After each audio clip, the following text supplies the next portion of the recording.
गई। पूरा हवा चलता पुरवा को। भौजाई अपन घर में मन उदास को के बैठल बिया। लेकिन भैया जितना पुरवा का हवा चलेला निक निक जाने का हालत खराब हो जाए। चाहे तू रह चाहे हम रही। अच्छा है जितना यूट्यूबर भाई लोग हो। अच्छा तोहार ना होला ना हम तो मनबे ना करो। अच्छा भौजाई अपन घर में मन उदास करके बैठल बिया। कोही से देवरा के कहता काये भौजी देखो तनी आज बड़ा मन उदास करके बैठल बाड़ू का बात बा। देवरा भौजैया कहतिया कि का बताई ये देवर बबुआ। अब तू हवा जात का मरद तू का करब जान कि पुरवा में बढ़ल बतारद हो।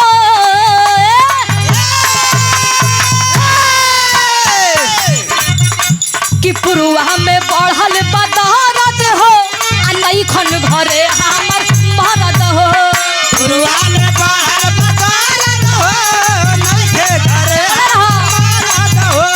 पुरवा में बढ़ल बतारद हो नहीं के घरे हमर मरद हो। कि पुरवा में बढ़ल बतारद हो आ नहीं खन घरे हमर मरद हो। पुरवा में बढ़ल बतारद हो नहीं के घरे हमर मरद हो। पुरवा में बढ़ल बतारद हो नहीं के घरे हमर मरद हो। तब देवरा कहता कि ए भौजी सुना बतावा तनी तोहर दर्द का दवाई हमरा लगे बा। कहे कि कहाँ कहाँ होता बोला देही में दर्दिया। अरे देहि में दर्दिया अरे देहि में दर्दिया। अरे कहाँ कहाँ होता बोला देही में दर्दिया।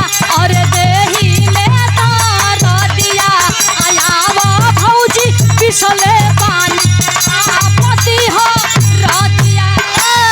अब भौजी पिछले बाने छाप रतिया। अब भौजी पिछले बाने छाप रतिया। भौजैया कहतिया कि ए देवर बबुआ जब तू इतना हमार ख्याल करत रहो एगो और बात सुनो। कहे का अधिक का बात रद बबुआ हमारा करी हाई में।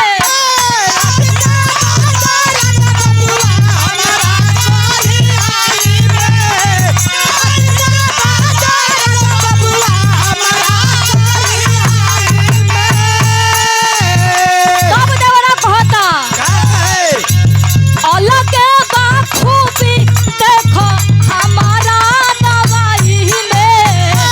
अलग बाखूबी देखो हमारा दवाई में।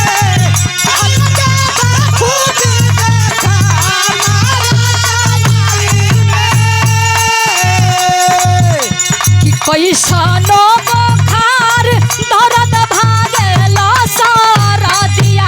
अरे भागेला सारा दिया अरे भागेला सारा दिया।